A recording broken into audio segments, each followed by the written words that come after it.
ನನ್ನ ಹೆಸರು ಪದ್ಮಜ. MDRS ಹೆಬ್ಬಾಳ್ 9ನೇ ತರಗತಿಯಲ್ಲಿ ಓದುತ್ತಿದ್ದು, ಇಂದು ನಾವು 10ನೇ ತರಗತಿಯ ಕಂಠಸ್ಥ ಪದ್ಯಗಳನ್ನು ಹೇಳುತ್ತಿದ್ದೇವೆ. ಪದ್ಯ 1 ಸಂಕಲ್ಪ ಗೀತೆ. ಇದನ್ನು ಬರೆದವರು ಡಾಕ್ಟರ್ GS ಶಿವರುದ್ರಪ್ಪ. ಕಲುಷಿತವಾದಿ ನದಿ ಜಲಗಳಿಗೆ ಮುಂಗಾರಿನ ಮಳೆಯಾಗೋಣ, ಬರುಡಾಗಿರುವಿ ಕಾಡು ಮೇಡುಗಳ ವಸಂತವಾಗುತ್ತ ಮುಟ್ಟೋಣ. ಧನ್ಯವಾದಗಳು. ಪದ್ಯ 2 ಹಕ್ಕಿ ಹಾರುತ್ತಿದೆ ನೋಡಿದಿರ. ಕವಿ ದ.ರಾ ಬೇಂದ್ರೆ. ಯುಗ ಯುಗಗಳ ಹಣೆ ಬರವ ವರೆಸಿ, ಮನ್ವಂತರಗಳ ಭಾಗ್ಯವ ತೆರೆಸಿ, ರೆಕ್ಕೆಯ ಬೀಸುತ್ತ ಚೇತನಗೊಳಿಸಿ, ಹೊಸಗಾಲದ ಹಸು ಮಕ್ಕಳ ಹರಿಸಿ, ಹಕ್ಕಿ ಹಾರುತ್ತಿದೆ ನೋಡಿದಿರ. ಧನ್ಯವಾದಗಳು. ಪದ್ಯ 3 ಕೌರವೇಂದ್ರನ ಕೊಂದೆ ನೀನು.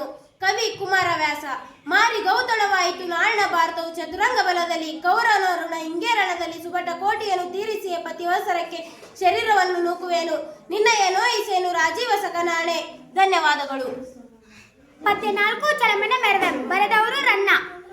ಪುಟ್ಟಿದನೋದರಂ ನನ್ನೊಡೆ ಹುಟ್ಟಿದನೋದರಂ ಮಿತಿರ್ಚಿ ಸತ್ತೊಡೆ ಕೋಪಂ ಪುಟ್ಟಿ ಪದವಿದು ಸತ್ತರ್ ಪಾನುರಳರಿಳಿದು ಚಲಮನೆ ಮೆರವಂ. ಧನ್ಯವಾದಗಳು.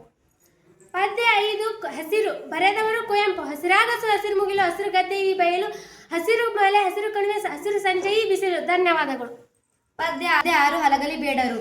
ಜನಪದ ಲವಣಿ. ಕೊಡಲಿ ಕೋರೆ ಕೋಡು ಕಬ್ಬಿಣ, ಮೊಸರು ಬೆಣ್ಣಿ ಹಾಲ, ಉಪ್ಪು ಅರಿಶಿಣ ಎಣ್ಣೆ ಜೀರಿಗೆ ಅಕ್ಕ ಸಕ್ಕಾರೆ ಬೆಲ್ಲ, ಗಂಗಳ ಚರಗಿ ಮಂಗಳ ಸೂತ್ರ ಹೋದ ಬೀಸುಕಲ್ಲ, ಹಾಳಾಗಿ ಹೋಯ್ತ ಅತ್ತ ಹೇಳಲಿ ವರ್ಣಿಸಿ ನಾನೆಷ್ಟ. ಧನ್ಯವಾದಗಳು. ಪದ್ಯ 7 ವೀರಲವ. ಈ ಪದ್ಯವನ್ನು ಬರೆದ ಕವಿ ಲಕ್ಷ್ಮೀಶ.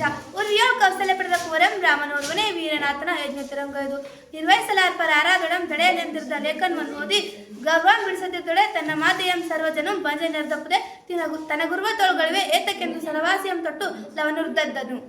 ಧನ್ಯವಾದಗಳು.